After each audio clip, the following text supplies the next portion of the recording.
முக்கியமா எது எதுக்கு கொடுக்கலாம் அப்படின்னு பார்த்தோம்னா, வில்வம்னாலே நம்மளுக்கு டைஜஸ்டிவ் ப்ராப்ளம் சரி பண்ணும். இன்னொன்று டீடாக்சிஃபிகேஷன், அதாவது செரிமான பிரச்சனையும் நச்சுத்தன்மையையும் முறிக்கிற தன்மை வில்வத்துக்கு இருக்கு.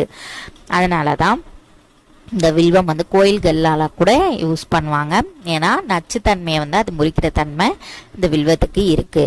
இன்னொன்று பூச்சிக்கடியையும், சாதாரணமாக இப்போ ஏதாவது ஒரு பூச்சி கடிச்சிருக்கு, தெரியல என்ன பூச்சினே கடிச்சதுன்னு தெரியல, இல்லை ஒரு கற்பாம்பூச்சி கடிச்சிருச்சு, இல்லை எலி கடிச்சிருச்சு, பல்லி கடிச்சிருச்சு அப்படின்னு சொல்லுவோம்ல, அதுக்கும் இந்த வில்வாதி டேப்லெட் யூஸ் பண்ணுவாங்க.